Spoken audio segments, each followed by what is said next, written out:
Hi, my name is Ingrid Hardy. You're listening to the Marvel Card Collectors Podcast.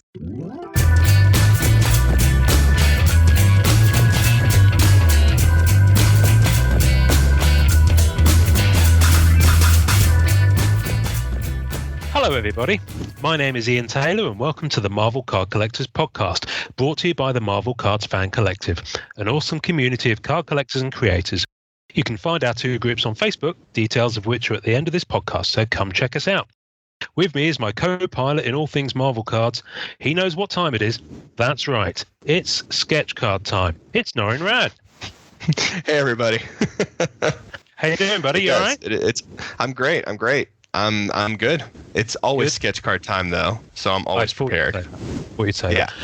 Perfect, and apt. And you'd think we planned it. Segue into this week's guest with us this week. I'm giddy with excitement now. Because I've known of this artist since I was on Scoundrel. Kind of 11, 12 years ago, since I started collecting my character, and I'm absolutely thrilled to welcome Ingrid KV Hardy as our guest this week. Hi. Hello. So happy to be here. So excited. I've got to ask, what's the V stand for? Well, actually, it's KV. I put that in. I don't have a middle name, but fun fact, there's someone else on the internet called Ingrid Hardy, but she's a porn star. So I put KV in so that when people Google me, they come up with me and not a porn star. Yep, that makes sense. Apologies for missing out the V. Sorry. Not a problem. That's embarrassing. I get the name of the guest wrong within seconds of starting the episode. Oh, please, no problem. Never mind. So thank you for joining us. We wanted to talk to you because I saw that you were posting on the various groups on Facebook about a project that you're working on, which I'm very excited to have had a sneak peek at. Thank you for sending that down to us. Called The Art of Sketch Cards. Art Cards Undercover, which is absolutely phenomenal. So just tell us about this book that you've been working on. Well, this book, it's my first attempt into actually putting a book together, using digital means and and it's a project that I've had in my mind for a bunch of years now, and I just never had the time to sit down and do it. And the few times that I had sat down to do it, it was like, I got something else to do, so I put it aside. But last year I decided it's now or never, and it had started out as one idea, and then along the way morphed into something else completely, as projects often do. And I thought, well, okay, treat it as if it was a sketch project or something with a painting, and you start out with one idea and it morphs into something else. Just let it be what it's going to be. So I kind of followed it along, and it was starting out as a project just about me selfishly, but eventually was like, no, I don't really want to do that. I would really rather try to bring new people into the whole world of sketch cards, because nobody really knows what a sketch card is, in my entourage anyway. When people ask me what I do, they're like, well, what's a sketch card? What the heck is that, So this is kind of like my way of trying to answer that question, so that if one day I get this printed on paper, I would have something I could say, you don't know what a sketch card is? Well, here, take a look at this. That will answer your question. And it features work by as many people as I could fit into the book. I sent out a call on different forums and on Facebook and through my own website as well, for people if they wanted to answer some questions concerning sketch cards, either from a collector point of view or an art director point of view or an artist point of view. And generally speaking, I had a lot, way more replies than I could possibly put into the book. So I kind of had to do a first come, first serve thing just to choose. And that's how it evolved. Wow. And it will be released April 1st as an ebook for now.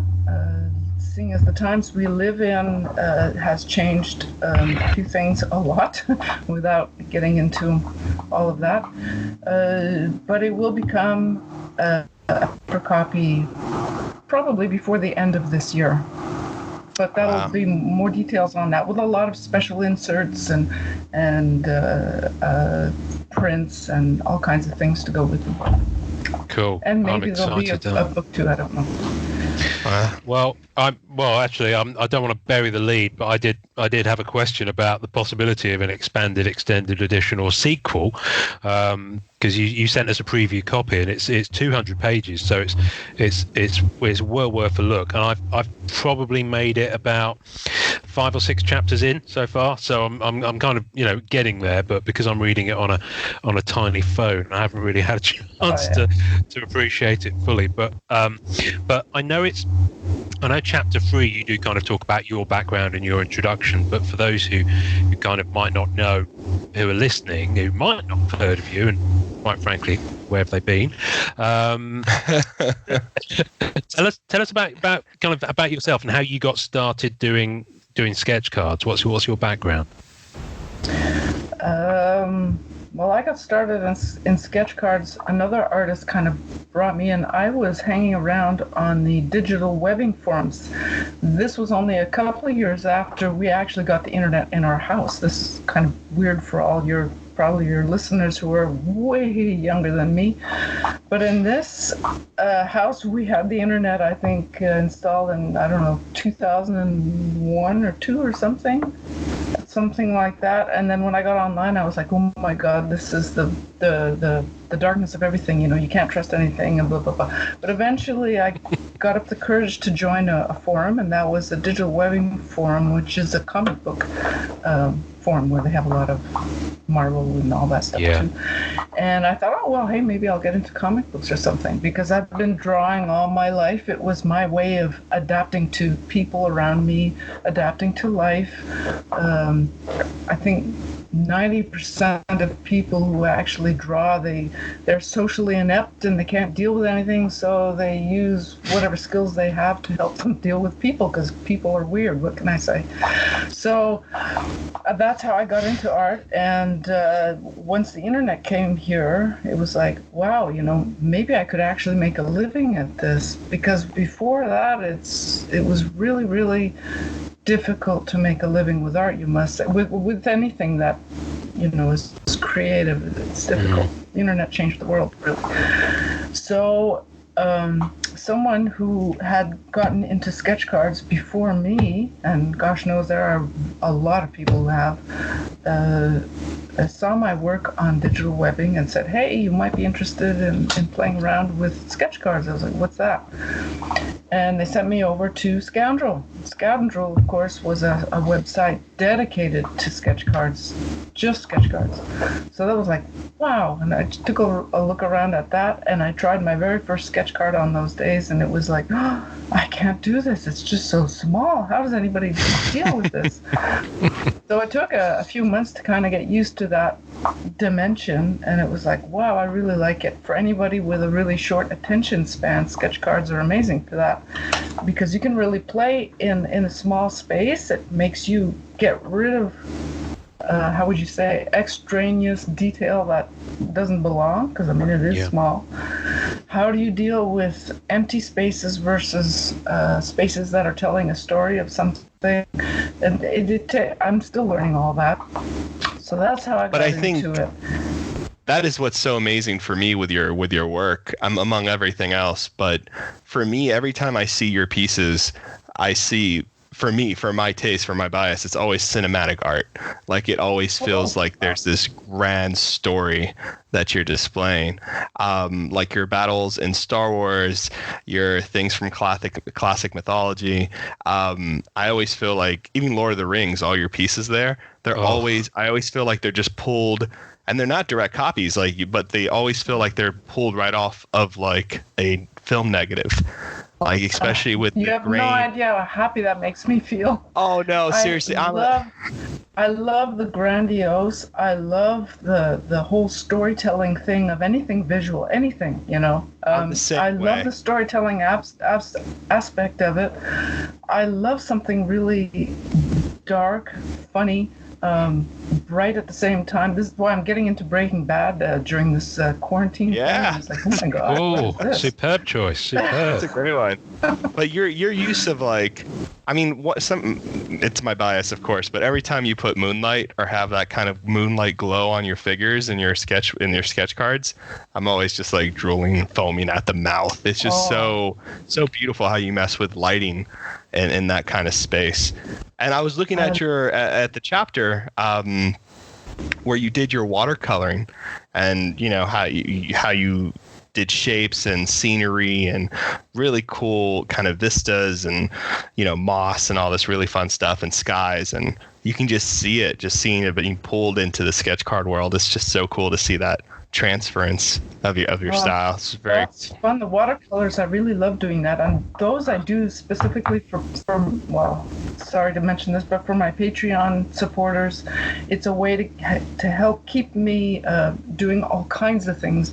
In my personal opinion, this is not for everybody, but in my personal opinion, the more different things you can sketch and draw, and the more different points of view you can have on a subject, I find it just helps you, I don't know, be curious enough to try something else, you know, and drawing is like anything else, you know, you do it to learn, and you have to do it again and do it again and do it again. Yeah. And it's fun. That practice. Yeah. No, I 100% agree and think that's amazing. Yeah, it definitely takes that practice for sure. Yeah, beautiful. And by the way, we have absolutely no problem with you pimping your Patreon or anything else. And we will ask you. I mean, you can do it now, but we'll probably do it towards the end. We'll ask you to tell people where they can go, and we'll put links on the tasting notes of the episode, so that we do a post each week. We do a post on the Facebook page for the podcast. We call it the tasting notes because we're talking about something visual. So we like to put up images of the cards we talk about, of the sets we talk about in that week, in the order that they appear in the episode, which is sometimes 30 or 40 images deep just on a 90-minute episode. But we chat about it. But we'll pop some links up there for as well, so that all of the wonderful listeners can go and check out this book. So I was interested because the first set I think I saw your art on was Lord of the Rings. I can't remember which one, because there were a fair few Lord of the Rings sets, if I remember correctly, over the years. Was that the first set that you were on? Because that was around the time I joined Scoundrel, around 2008, 2009. No, that was I worked on, I think, a couple of hundred of sets since then. I don't remember which number it was, but I had my very first set my official set that I ever worked on was the Star Wars 30th anniversary. My work had been sent to one of the art directors at that time, which is like, 4 or 5 art directors ago or something, and they called me. In those days, they actually called the artists to ask if they wanted to participate. That's something they don't do anymore, I don't think, which was, just side note, super exciting. After the Star Wars set, then, you know, they come back to you with different licenses and stuff, and they had the Lord of the Rings license at that time. And that's Tops, isn't it? Yes, sorry. Yes, that's Tops. That's fine. And I think I did 3 or 4 at least, if not more. I don't remember which sets they did after that. Then I think the license went to a different company, if I'm not mistaken. I forget all the gory details of that. I think it went to Cryptozoic Institute.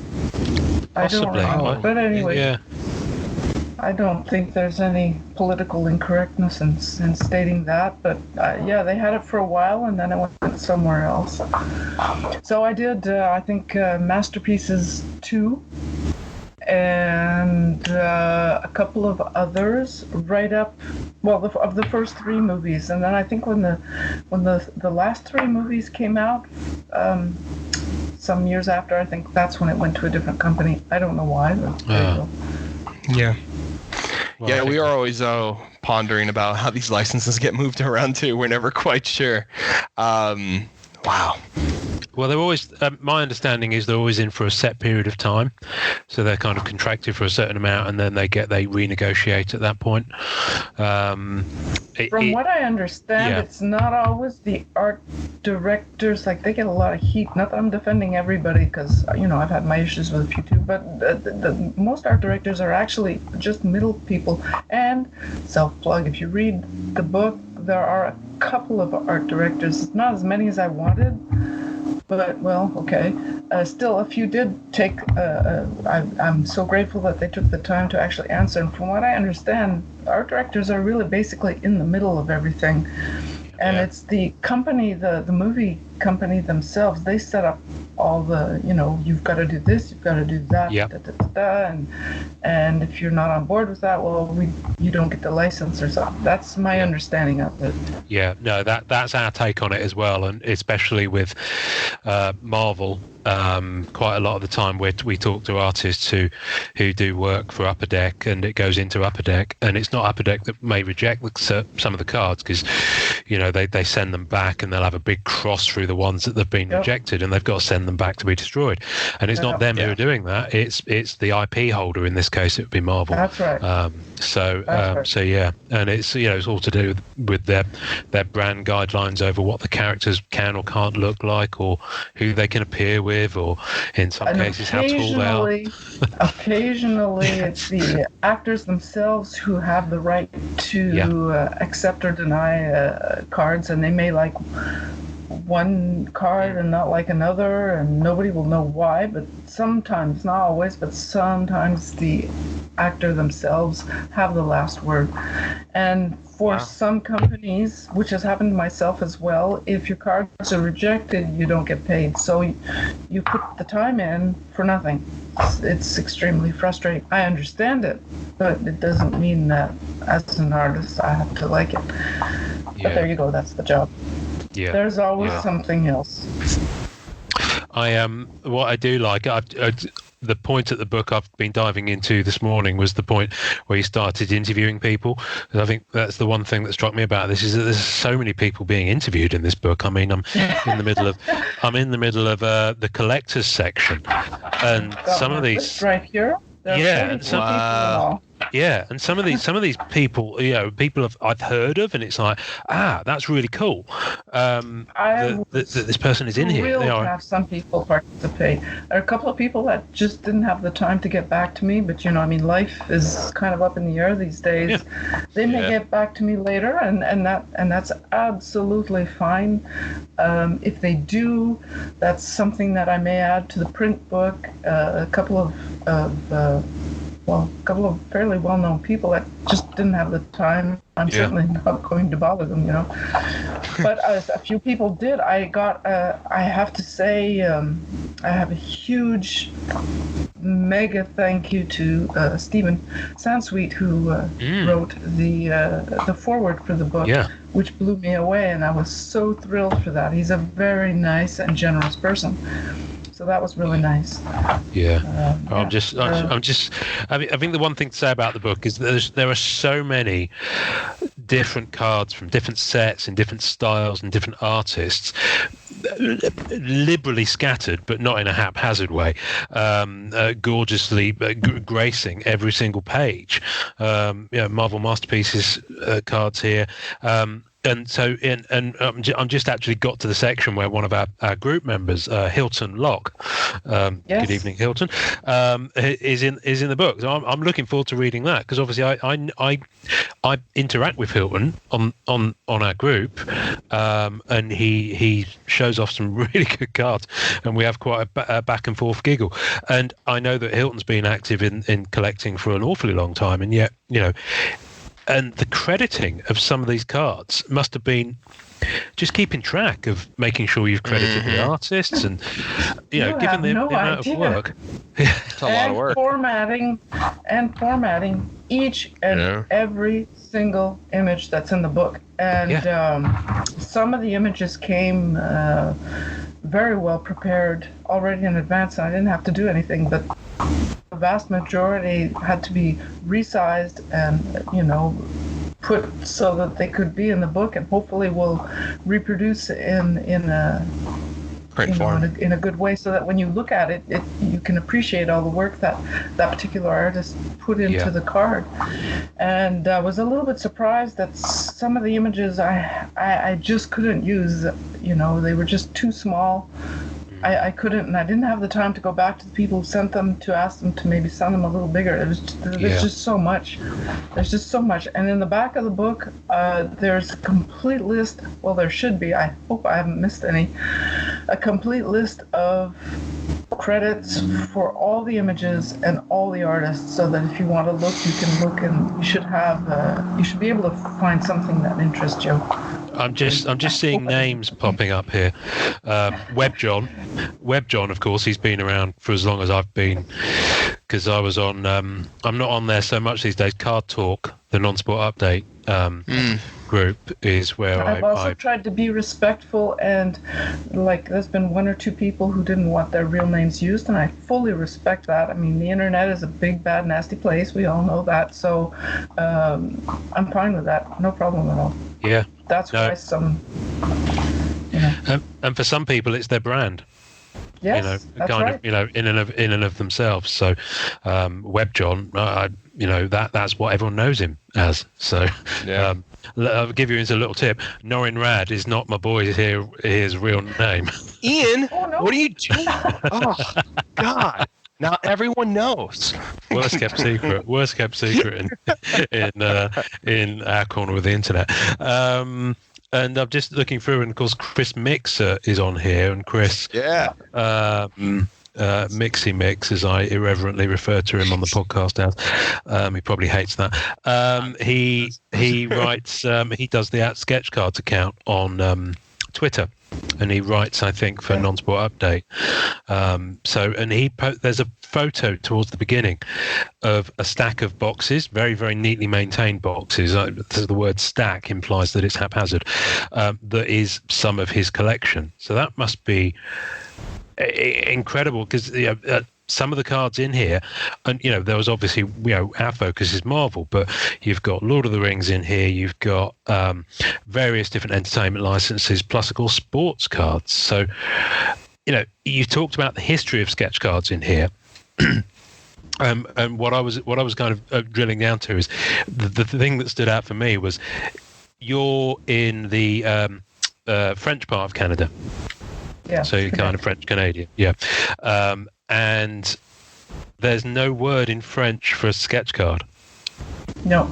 That's it's pretty funny. That was that's like 15 years ago or something. That was an interesting experience, because my other half is a long-time professional musician, and because the world changed, he became a translator and is now in the order of translators from English to French. So when I had created my website in, I don't remember, 2009, maybe 2009, or something like that, I was like, well, what am I going to use in French? Because I wanted my, what's a sketch card page in English and in French. And so he did the translating for that for me, and we could not find a word for sketch card in French. It doesn't exist. Nobody here knows what it is. There is no word for it. So we called the Office de la Langue Française in Quebec at that time, and we got through to the person in charge of the whole department, and he ended up calling back, and he had no idea. He was a super nice person with a really funny sense of humor. He was really, I'm sure he's gone now, but he was like, well, after half an hour of discussing and all of this, he was like, bon, ça va être une carte de collection d'art. Okay, it's a bit long, but well, okay. I don't think it's going to catch on, but well, that's what it became. So I stuck with that. I don't think it will catch on. I do like that. That's brilliant. Now that bit made me smile this morning, so I wanted to ask you about that. So it's interesting in this, because you've said how long the book took you. What's the most difficult thing you found to actually pull together? Was it the kind of the crediting and all the images, or was it the figuring out the shape of it, or did that kind of grow organically once you decided the direction you were going to go in? Ooh, that's a loaded question. I don't know. There were so many challenging parts. I think the hardest parts are the niggly parts, the figuring out the software, how it works with this and that and the other. I had to learn InDesign from scratch, and now I can really bang my way around that program now. It's but I think formatting the images and keeping track of everybody, because I wanted to make sure not to make mistakes, and I ended up making a lot of mistakes actually. I had several people. Laura Inglis did a run through of the book for me. Elaine Perna did a lot of work editing the book as well, and then I've done like 5 run-throughs, and each time there are mistakes that I've found. I made a few mistakes crediting images, but I think they're all right now. I sent it off to my patrons to kind of help me do it, and so I think it's pretty clean. I think everything is correctly labeled. I think that would be the hardest thing. My folders for the images is ginormous. And then keeping track, you'd be surprised, but keeping track of all the interviews was surprisingly challenging, to keep the ones that I'd sent out, the ones that were returned, who did I need to remind, who was it I asked, there are a couple of people who answered as both an art director and a collector, or an art director and an artist, or a collector and an artist. In fact, there are some people that kind of cross the lines a little bit, which I find makes it just as interesting. And then deciding finally, I have too much, it's already 200 pages. I don't know if this boat is going to float. I don't know, is anybody going to want to read this? I'm trying to be fair to, the whole package was challenging, in long story short. I could talk for hours about all my problems with it, but no. But I love doing it. I learned so much, and I respect every single person who sent things back. I learned from everybody, and it kind of makes the world a bit bigger for me as well. I don't just see the 4 walls of my studio. I can understand the people on different sides of the fence a little bit better, and I like to get to know people, and this was a really cool way of doing it, I must say. I adored it. I loved it. A major headache, but I really loved it. I appreciate how much humor you have in it. I think it's so funny. Like one of my favorite.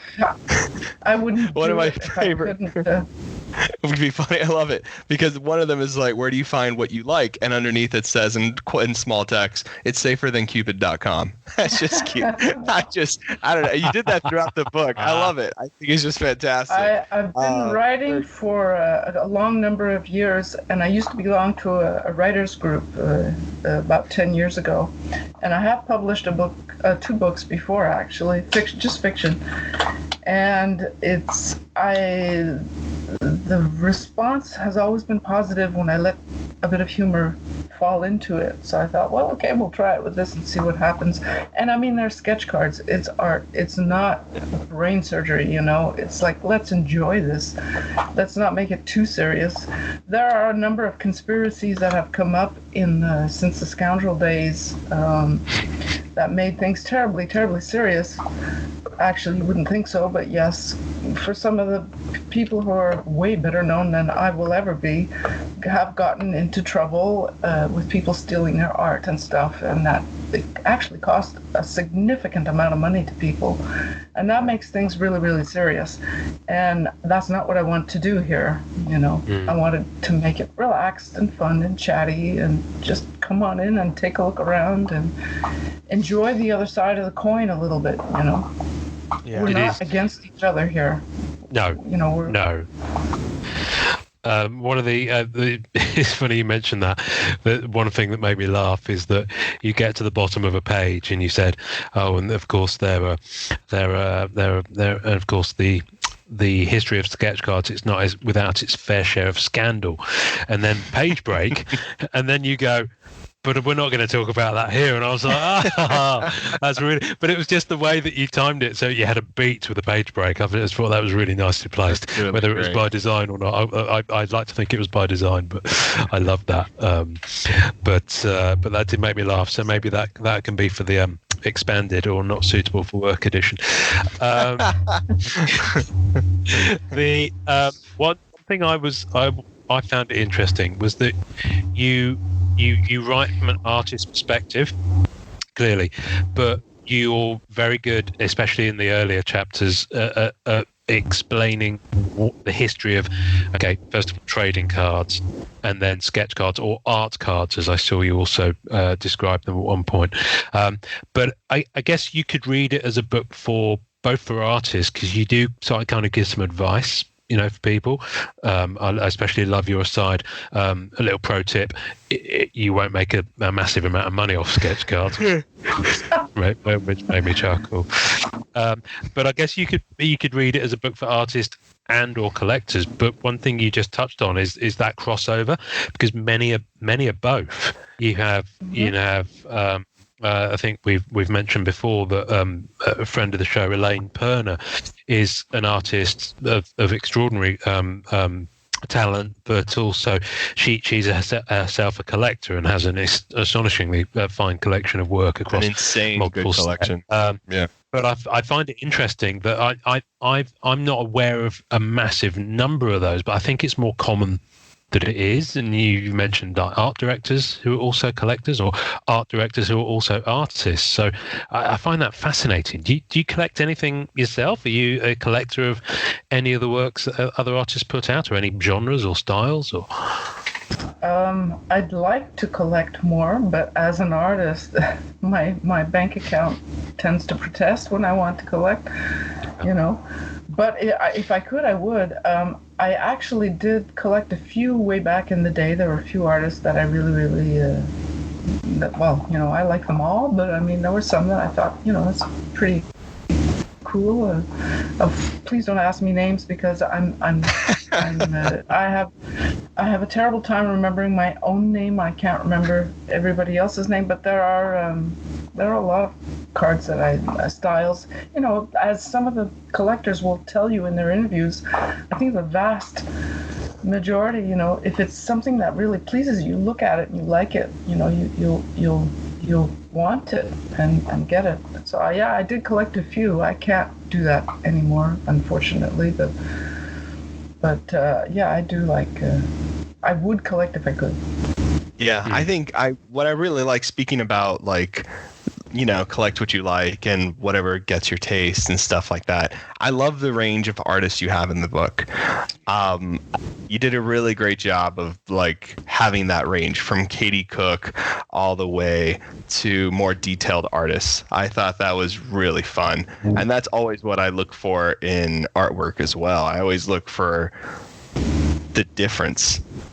I especially being a character collector, I always want to see everyone's take on a particular character, which I just find so fascinating.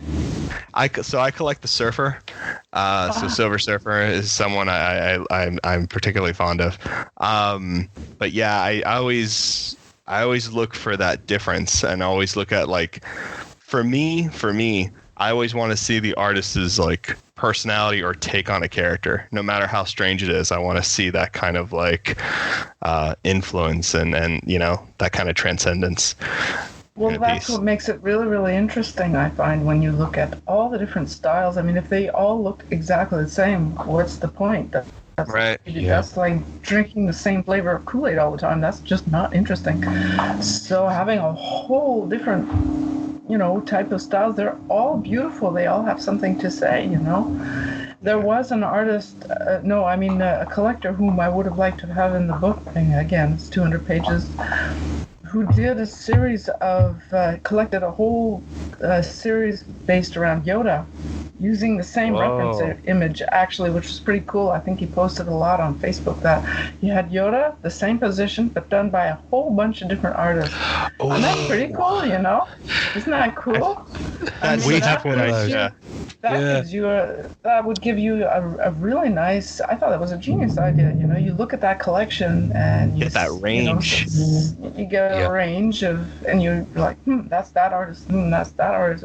I thought that's cool. I think there are a number of collectors who are getting into that kind of thing. I think that's cool. You know, we have someone in the group who has a similar thing with the character Cyclops from the X-Men, where he it's kind of a looking up at Cyclops and his I-beam is going out across the card, and it's just he's got that in a number of different it's a something that people do, and he's got a number of different artists who he hasn't commissioned them, I don't believe. I think they've done it all organically because it's based on quite a well-known image. Yeah, the reference. Sorry, yeah, that's what. Thank you for rescuing my babbling. You're fine. But I can't remember who it is off the top of my head, and this is going to kick me. So, but anyway, it's interesting. For me, because I collect the character Black Cat, Marvel's Spider-Man character, and it can be interesting that you get cards that are absolute top dollar, as in, you know, sought after because of the artist or because of the finish of the card or the detail or whatever it may be. But the one that will really sing to me is the one that's selling for maybe 20, 30, 40 bucks, where they've just got the eyes right and you can just see some character in the eyes, which I find, yes. Yeah. And it's so interesting the nature of how that can appeal, especially if, like us, you go after a certain character, but it's completely different lens depending on who's drawn it and what they were thinking, how they were thinking, how many sketch cards they had to do that day just to make their deadline. And if you read some of the interviews of the artist, you'll see that it's a major challenge, and over the past 15 years the requirements for that has changed a lot. But getting back to your appreciation of the different styles and stuff, there are actually, and I think a lot of artists could tell you that that's not any question that I ask them. You have to stop after a while. But there are a number of quiet, quote-unquote quiet collectors who don't really post all that much. You know, it's just not their thing. But they have massive collections of art and different styles, and there are those who will go out just and collect for the money of it. But most people, it's really, they'll look at that card and that's the one they want because it got just that particular thing that means something to them, right? And so, you know, there's a home for every card. There's a home for every artist. Yeah, no, there really is. Being your own style and having the opportunity and the courage to let your own style go forward, I think is the way to do it in this world of copycat, you know, stuff. Which is so weird to me. I don't know why anybody would ask for a copy or a recreation or anything like that. I mean, not to go too much into it. It's not my style. Like, I don't want to see what I want. I want to see something that makes me even want to realize that I've wanted it, right? I want to look at something new and something be like, oh, I didn't even know I love this, but I love it. But a collector like you can be a little bit of a challenge to please because you don't know what makes you happy, but, you know, we don't know what makes you happy either. And the day that we create, in whatever way we do it, the day that we create it, it may blow you away and it may just turn you cold. It's very like that. For someone like you, it's almost better you see what it is and not commission it type of thing, because then you know what you're getting and you know that you really like it, in my small opinion. No, you're 100% right. I mean, that's what ended up happening when I first started. I AP'd a lot and then very quickly realized I was like, you know, the AP stuff is not the best for me. You know, I always try to, if it's already been done, if it's already been done and I've seen it, I might be like, oh, I love this. And that's the hunt for me. I always try to, because I know so many other collectors, like I always try to hook up other collectors with pieces. Like if I've commissioned something and I've had it for a couple months and I'm like, I love this piece, but it's not like going to be in my personal collection. I think, I always try to find a character collector or someone I know who's better than I am, as in keeping so much of their collection, and I try to always get it into the hands of somewhere where it's going to be vaulted and kept and appreciated, just because I feel better about that, because I don't like personally I understand people do this, so I'm not commenting on anything, but personally I try not to flip. I never, you know what I mean? I never try to do this thing where I see it work, I'm like and then it immediately goes to eBay. It's more like, I know this wasn't my forever piece, but I know this is somebody else's. And being connected with all these collectors really helps that. That's all right, Yeah. all these different sides of it's okay, it's all right. And even flippers have their place, because I can get a piece that I never thought I'd be able to get. There you go. I mean, I'm not encouraging all that kind of stuff, but on the other side of it, well, maybe it, like you said, maybe it will find its forever home there. Every piece has its part to play. Yeah, absolutely. One of the interesting, you mentioned collectors who have these massive collections who don't post much. We've kind of referred to them before as black hole collectors because up until even with Scoundrel, you wouldn't necessarily see as much posted from some of these guys, but one of the things I find that's interesting about Facebook and Instagram especially is that some of these collectors are now starting to want to share their cards a little bit more, because they can see and it's kind of like, as soon as one of them starts doing it, you tend to see others go, okay, well, I can start doing it, because I think some people maybe don't, because they're worried about the fact that people are suddenly going to deluge them with comments saying, oh, I really want that, would you part with it? And it's like, and some people are quite shy of sharing their collection because they don't want that to happen. And probably they're also afraid of, there are people who are not very nice on the internet, and I know personally that there are a few collectors who are like, well, I'm not going to show my stuff. I'm going to have people saying nasty things about this particular person or that particular card that I got. The people don't want the headache for that, and I completely understand that. It happens to all of us, and some people have better things to do than to sift through negative comments. Yeah. On the other hand, as time goes by, I think generally speaking, most people are becoming to a little bit more. Well, most people in general are really nice, so I think maybe they're overcoming their fears. It took me forever to drop my handle. I didn't use my real name on the internet for nearly, I don't know, 5 or 6 years. I used a handle, and I was like, if I use my real name, my life will be stolen away from me or something, Yeah. It hasn't happened yet, but it could. It's definitely a fear of mine. Yeah. Knowing you could be Ingrid for a day if you want to. Just don't forget to put a middle name in there. Somebody will think you're a porn star. No, I can see that. Actually, let me make sure I'm not already a porn star somewhere. Yeah, let's have a look. We on our fourth episode, which seems like such a this will be episode 39, I think. We've been going about 8 months now. On our fourth episode, and it was absolutely bonkers.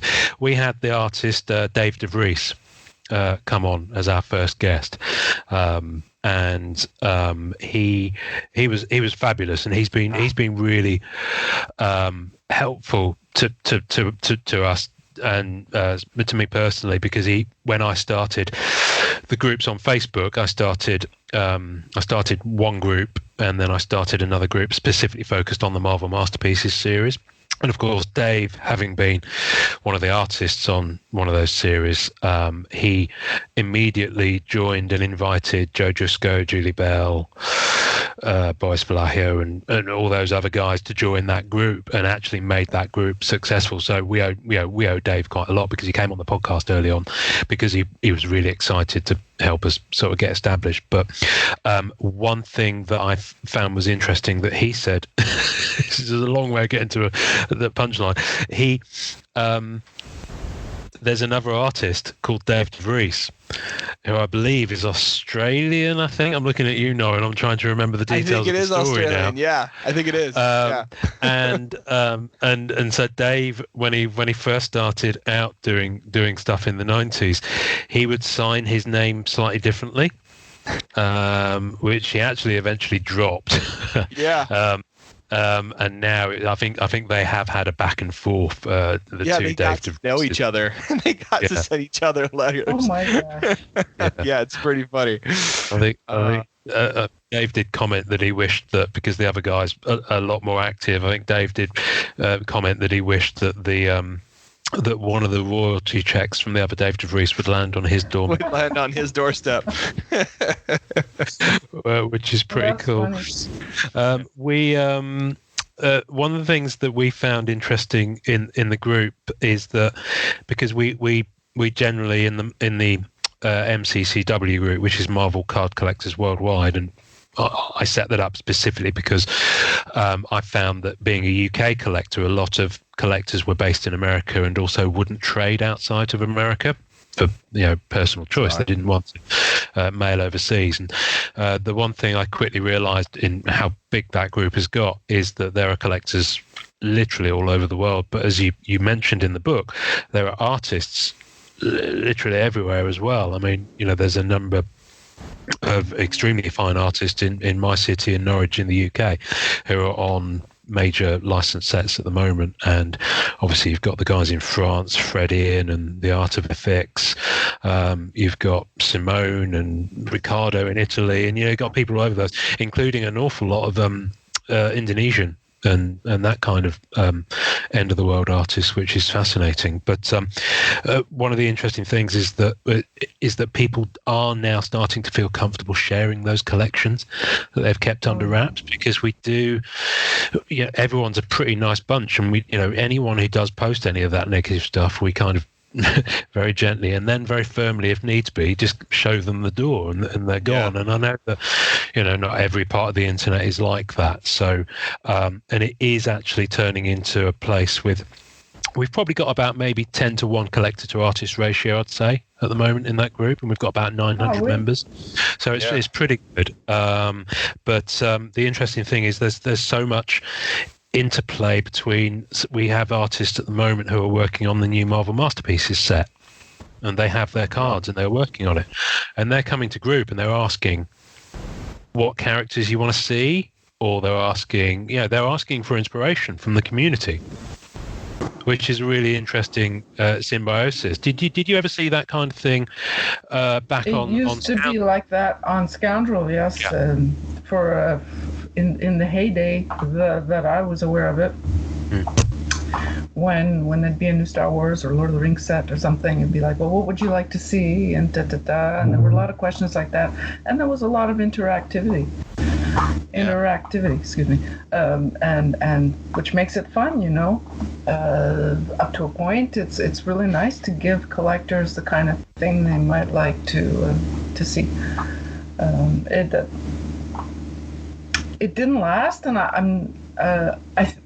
think now there are groups on Facebook where you can still do that. There are a lot of Star Wars groups for artists and tops, and for other card companies too. And I think there are a lot of collectors within there that we can, if we want to, we can go and say, well, what would you like, and stuff like that. I haven't done it, not because I don't want to. But I find it difficult to filter through, on a forum you find the thread and there you go, but on a Facebook thing, you kind of have to go and find all of it. I don't know.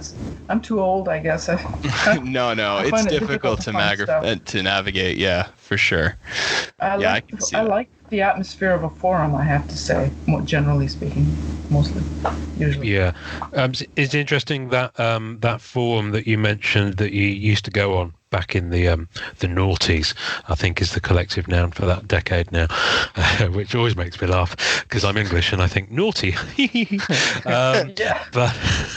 But I used to, my first kind of forum, everyone remembers their first forum, and mine was the Strangers in Paradise one. Which you may have heard of, Terry Moore's comic that he publishes and draws himself. And I'm going back 15 plus years, and a lot of people on there used to refer to the forum that you were on as well. And I think there was a that's right. I couldn't remember the name of it off the top of my head. So that's interesting. That kind of jogged a memory of the early days of the internet before Facebook existed. And before the internet was in your pocket. Yeah. Yeah, that's right. Digital webbing was and I'm still friends with some of the people I first made friends with over there. It could be a little bit, how do you say that, brutal sometimes. But generally speaking, people were really nice. And again, I made friends over there that I'm still friends with to this day. Well, virtual friends, Yeah. So that's kind of, I like that, Anyway, and then they had a lot of artists at that time who were working on Marvel, working on other comic books, created their own comic books. The digital webbing, I think they have their own. What was it called? Gosh, that's shameful of me. I don't remember. I can't remember the name of the comic now. I think they're still working on it, actually. But anyway, yeah, digital webbing, scoundrel. I wouldn't be doing what I'm doing if it weren't for that forum, actually. Yeah. Yeah. Yeah, certainly got me started. One of the I actually had this question from an artist who's been on the podcast. He sent me a PM through the week, and one thing that you said that you could go into but you wouldn't do it now is setting a value for AP work. And how you kind of approach and how you'd even, as an artist, especially if you're fairly new and you might be on your first or second or third, or, fairly new into the license sets, especially, how you would even start to do that. What would your advice be to someone who is kind of in that position and trying to say, okay, where do I pitch this? Well, for every artist, it's pretty much a continuous work in progress. How much to charge for your APs depends on the license that your card is on. Some licenses will just naturally get more money than others. Strictly speaking, from a monetary point of view, Marvel cards, as far as I know, tend to get a good deal of money to begin with. They get a lot more than many others. Your style can sometimes have something to do with it, but in my experience, very often it's the license itself that dictates the starting price. Mm. After that, frankly speaking, it very often depends on the stuff that you've done that isn't in sketch cards that will dictate also. A lot of the artists who can actually make a good deal of money off an artist proof, it's because they've done something else that's attached to their name, like a comic book or a book or I don't know, some other project that they've done. There are some artists who can spend 5 minutes on an artist proof card and they'll get I don't know, $1,000 or something, like, well, maybe not that much, but they'll get a good amount of money for their cards because they are who they are. They invented The Simpsons or something. I don't know. I'm just pulling something off my head. Yeah. No, it's true. Like one of the big things for us in Marvel is if they've worked on a card set. So a lot of times, like a Joe Jusko or Simone Bianchi kind of like AP would be like top tier. And then also it's sometimes detail, like Nar, for instance. Nar, Yes. and Nar's work is so detailed and kind of a benchmark.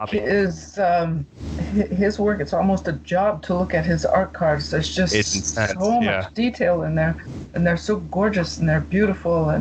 But he's been around for a long time. I think he's done a few other things. He's made a name for himself. If you are lucky enough to, for instance, you get your, I use Star Wars and stuff like that because it's more the world I'm familiar with. But if you get your very first set of, I don't know, for instance, you do a Galaxy set, or I don't know, Rise of the Skywalker, Masterworks or something, yeah. Masterworks or whatever, it's your very first set. You could probably get, you would look at the prices that everybody else posts, and you would say, well, you kind of make an average between it. You could probably get maybe $50 or $60 for it if you're brand new. After you've done a lot, you could probably ask a little more. But then, of course, it's sad to say, but the market is very saturated with art at the moment. There are fewer collectors than there are artists, which is one of the reasons why I'm trying to, bring other people into it. The stream needs to be refreshed a little bit. The pond is stagnant. In fact, you would, I've lost my train of thought now. But anyway, you would look at the prices that the others have put, and you could try that way. But now that for the next year and a half, I think it's really risky for everything, because a lot of people are losing their jobs. They're not going to have the money to spend. In 2006, when I had my first set and I was completely unknown, I could still sell an artist proof for $250. I can't do that anymore, hardly. And it's 15 years later, 16 years, however many years it is. It's for me, and I've made a name for myself. Although I'm still a nobody, I've still made a name for myself. It's still very, very, very difficult to sell for a reasonable price. And collectors must remember that when they buy any kind of art, whether it be a sketch card or a painting or anything, they're not just paying for the painting, they're paying for all the years that artist put into learning their craft. Yeah, it's like a package deal. They're not paying for one thing. You could buy a painting from Picasso where he just pitches the paint at the canvas. It took 2 seconds. But you're not just paying for that, you're paying for the 30 years it took for him to figure out that he could do that, if you get my drift. You know what I mean? 100%. No, I do. So, when you look at a piece of art, be it small or big, and does it speak to you, does it not?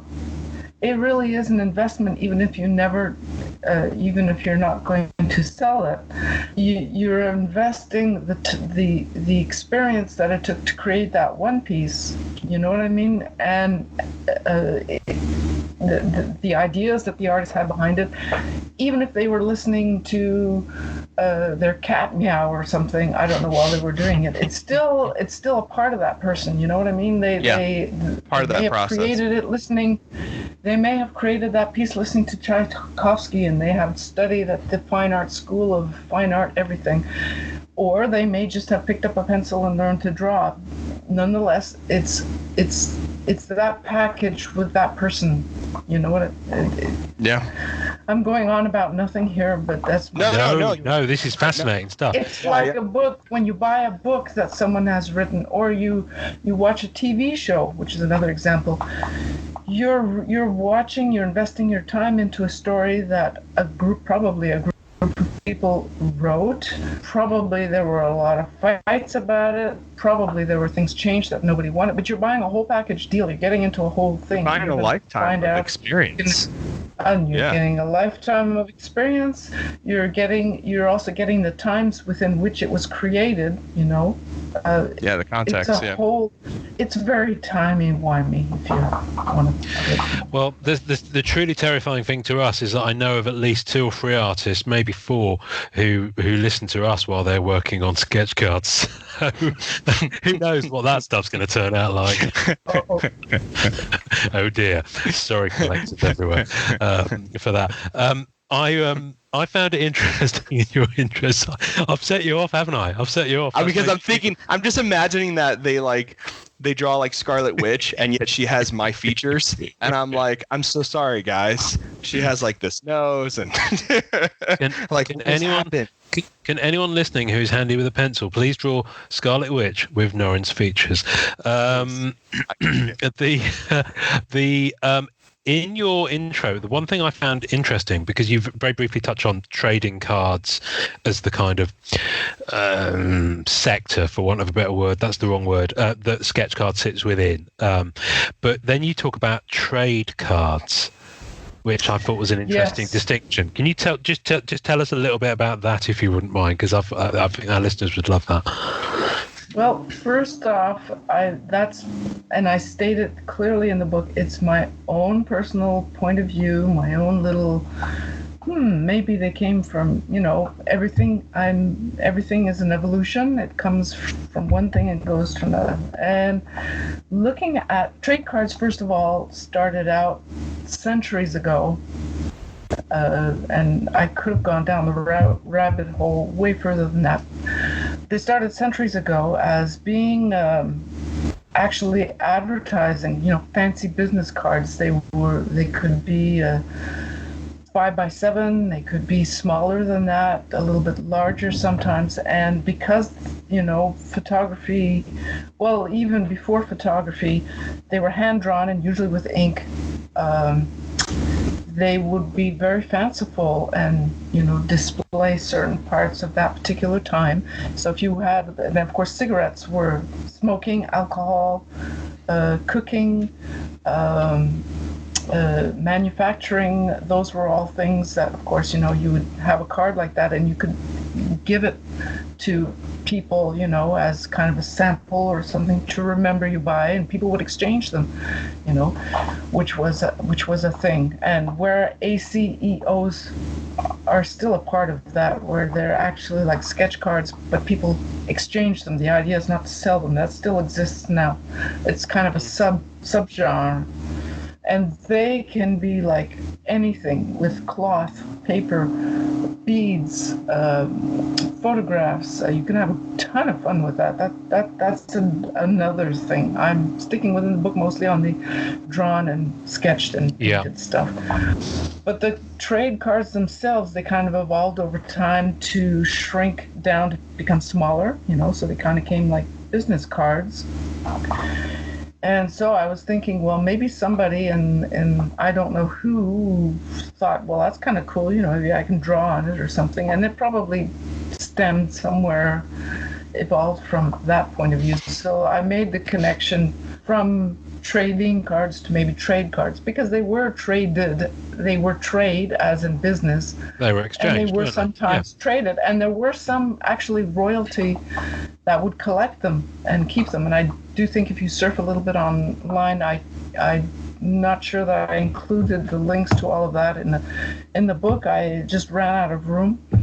But you can look at some people who do have actually collections of trade cards, which is very interesting, and art styles and stuff on their own. Wow. Cigarette cards, of which I'm not very well prepared, but years ago, I have one here I can show here, the listeners won't see it. This is actually a cigarette card. This is put out by Historia. There are a few artists who are going to go, oh yeah, I know that and all that. These are really small, and it's based on the old cigarette cards that used to be included in cigarette packs. Nice. Of course, they were printed. These are sketch cards, and they're really, really tiny, and they're kind of cool. It was fun to work on that set. I must say. Wow, that's really awesome. Yeah, that's cool. That's hilarious. I didn't realize that happened. Well, what you mean this? Yeah, I didn't know that really was. cool. I didn't know, but I love it because I'm aware of cigarette cards. Because my father, because I know he used to smoke. He passed away when I was little, but I know he used to smoke, and he's of the generation that would have collected, because he was kind of 30s, 40s, 50s, 60s. Was that era where cigarette cards had them in. So, for example, when I'm searching on eBay for Black Cat cards, I have to kind of do words to exclude, and one of the words is Craven, because there is a manufacturer, Craven Black Cat cigarettes. So I have to exclude the word Craven. So it's something that we there are shops in the UK don't tend to have sports card shops like the US do in terms of hockey, baseball, that kind of thing, but they do have shops that specialize in old cigarette cards and things like that.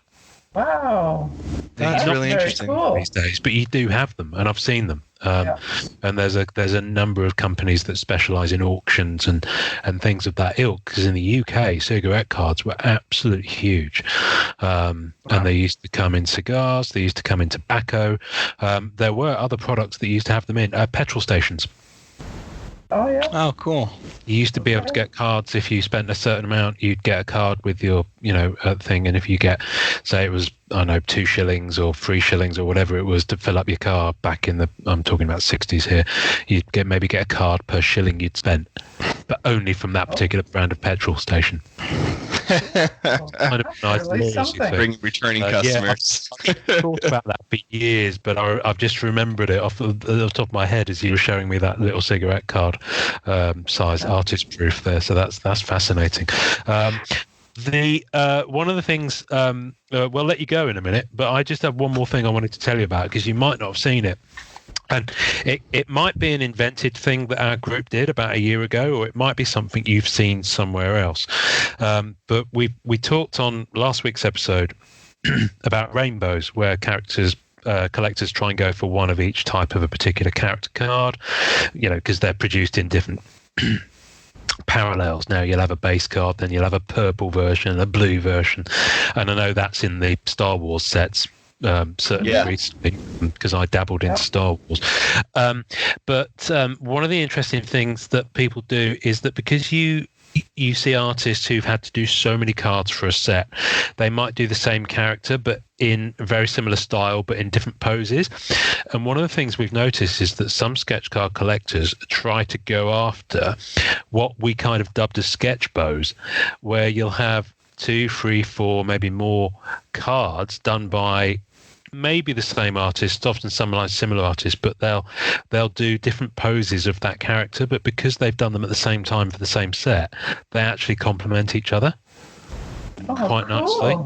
I was not aware of that. That's really neat.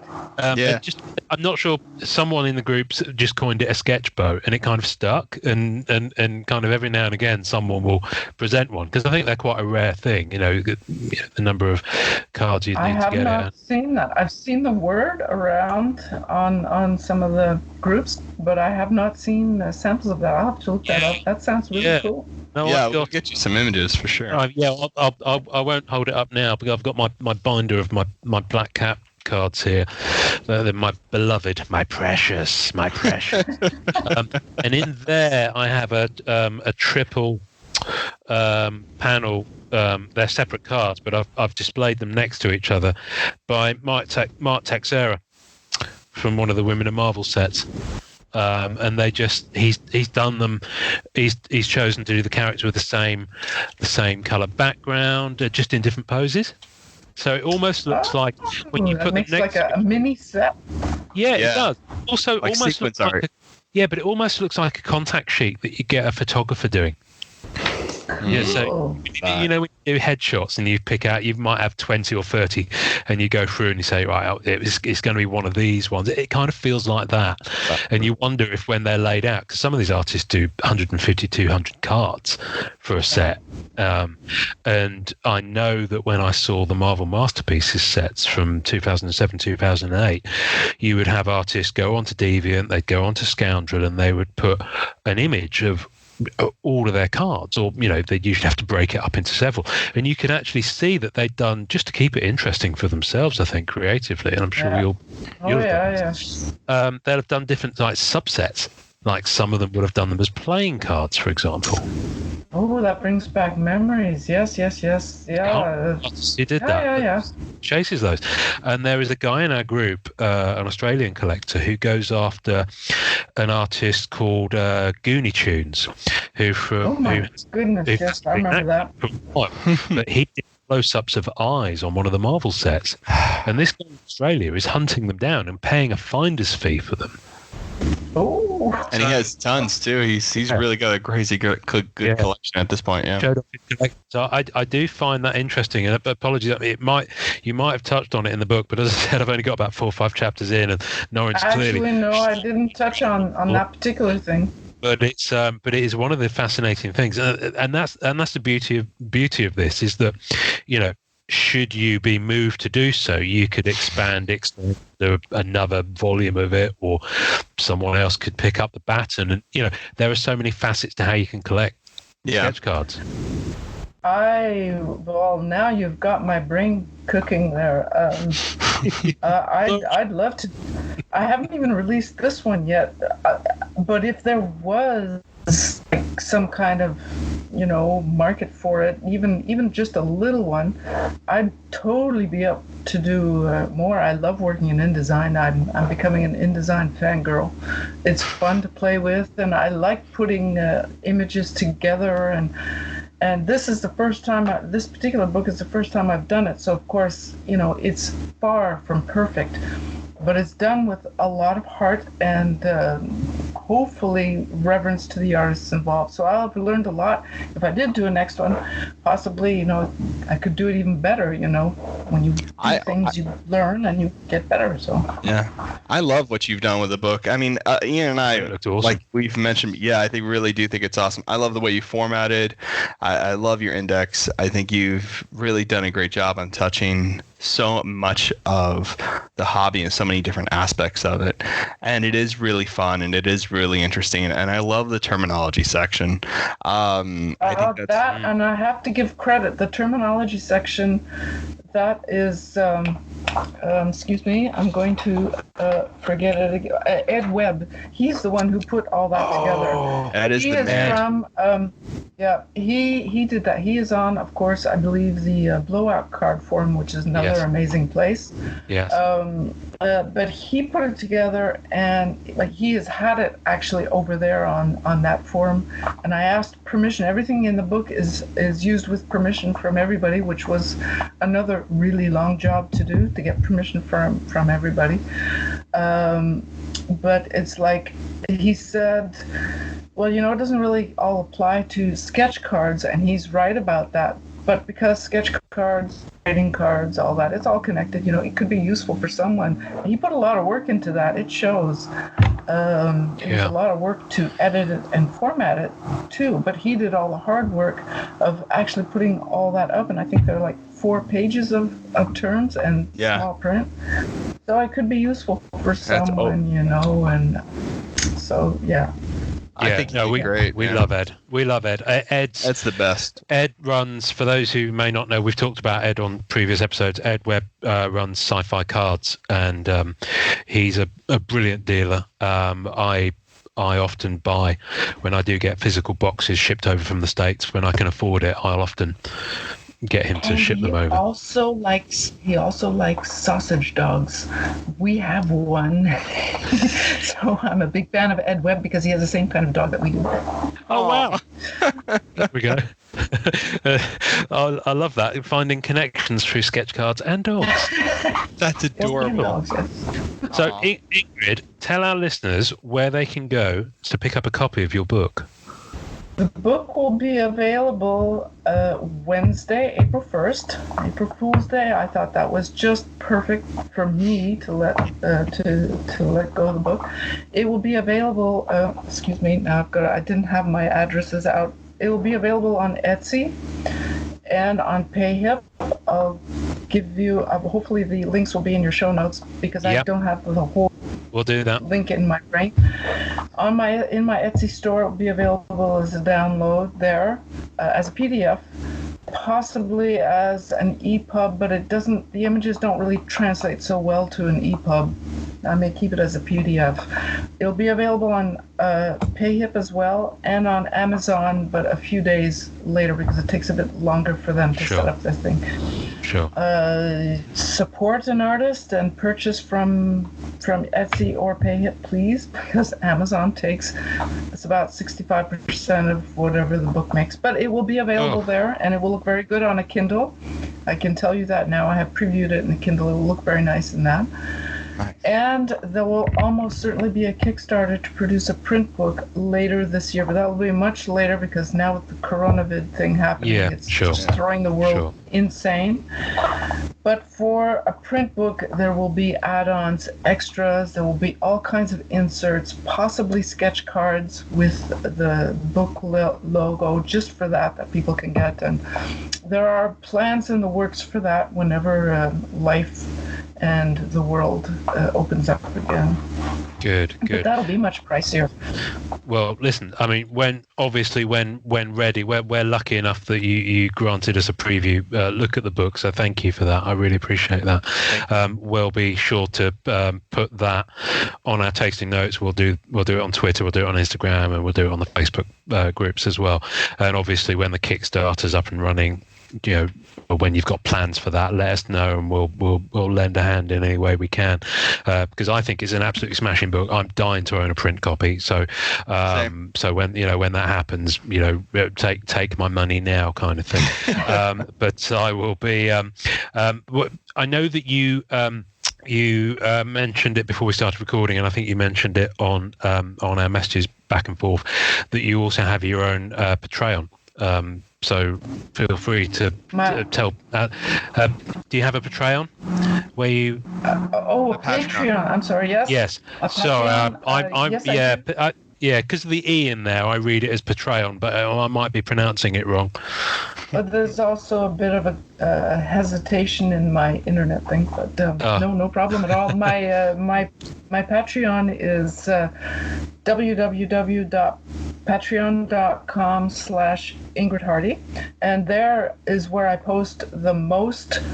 I post previews of sketches, previews of the book up to date. I also post a lot of work in progress. I've had it for 3 years now, so there's a lot of stuff. Most of it is public, but there are patron-only views. I will sometimes show previews of upcoming sets before they're released. Every single patron gets a discount on anything they buy from me as well. And then my website, which is a centralized thing for any link of anywhere you want to find me, that is www.ingridkvhardy.com. All in small letters.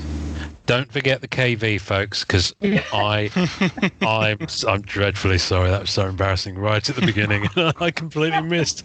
It's because I typed it in this morning, and I've typed it with the K is actually at the end of the D on your first name, so it's become something weird and Norwegian when you look at it. Anyway, thank you, Ingrid. Thank you for sparing some of your Sunday morning to come and talk to us. Thank you for having me on. It's been a true pleasure and interesting to talk to you too. No. We've absolutely loved this. Thank you so much. Yeah, I've loved the sets you've been on. I've loved seeing your artwork on Scoundrel, and over the years, even on the because we haven't actually mentioned you've been on 2 Marvel sets. I think was it Civil War and Ant-Man. I think we talked about before. Yes, Ant-Man, Civil War, and actually I think a Warlord of Mars. Is that possible? No. Warlord of Mars. That's a different. Oh, is it different? Well, then, the Ant-Man and Superman, Batman. So you've been on DC and Marvel. Yeah. So Marvel is I think DC is like a no mention word for you people. No. Sorry. We can mention it. We'll just edit it out. We'll just edit that out. No, I'm kidding. It's like Star Wars and Star Trek, and the two shall never mix kind of thing. Well, I don't know. From what I can tell, you've touched on almost every IP there is going in terms of your your breadth of work, because you've done an awful lot of Star Wars, haven't you? Yes, I have. I've done mostly Star Wars, actually. I have to say, there are some companies that are, they're very reliable to work for and nice people, and I've had good experiences with Topps. Everybody there has been nice to me. They gave me my break into the whole thing. Perna Studios, RR Parks Cards, Kokonakas, they've all been super, super nice as well. Topps was the first, of course, for me, and they've never done me wrong. They've all been nice to me and reliable, and there you go. So yeah, I've done really nice. Stuff. That's really nice. Rittenhouse have been nice people too, and it's a little trickier sometimes. But Upper Deck is another subject, but anyways, yes. But it's been very interesting to talk to the two of you, and I look forward to releasing the book, and hopefully people will enjoy it. It's a lot of people who put time into it as well, answering it's not just about me, there are other people who have contributed to the book and given their permission. A few fans who've been around sketch cards for a while will see a few pieces from also Cat Staggs and and a couple of others as well who've been, and of course, yes, Katie Cook and Alison Sun she let me use a couple of her cards as well. Oh, and we saw Axbone in there, and we're huge fans of his. That's right, Axbone, sweetheart. He is a sweetheart. No, I love how organic the book feels. It feels like, you wrote it, you're the one who put all this work into it, but it feels organic in the sense that it feels like it came out of the hobby. It feels like it's for the hobby, out of the hobby, and also for newcomers. So I think it really works on so many aspects and levels. It definitely is for the hobby, and hopefully, to get the pond with some fresh water, but also just to enjoy it. And to be nice to each other. Now in this day and age, we have to remember, no matter what, we have to be nice to each other. Yeah. Which is why, and you remember at the beginning of before we started recording, I asked you to write something down. Oh yes. Yes. This is the point, and this is why we do this podcast. Ingrid KV Hardy, thank you very much for joining us. It's my pleasure. Thank you for having me. Enjoy collecting. Thanks for listening to the Marvel Card Collectors Podcast. You can subscribe via our home on anchor.fm/MCCP. Leave us a message via that link with questions, comments, or just to say hi, and we may even play on the show. We're also on iTunes, Spotify, and all major podcast platforms. Our podcast is at the MCC Pod on Facebook and Twitter, and you can find links on our Facebook page to the two groups MCCW, Marvel Card Collectors Worldwide, and MMC, Marvel Masterpieces Collectors. On Instagram, find us at MM Collectors and at Sketch Card Hive. The great music we use is called Rocket Power by Kevin MacLeod. Thanks to the collectors, artists, and creators who support the Marvel Cards Fan Collective. We'll see you next time, and remember, it's a small hobby but a fun one. Make mine Marvel and enjoy collecting.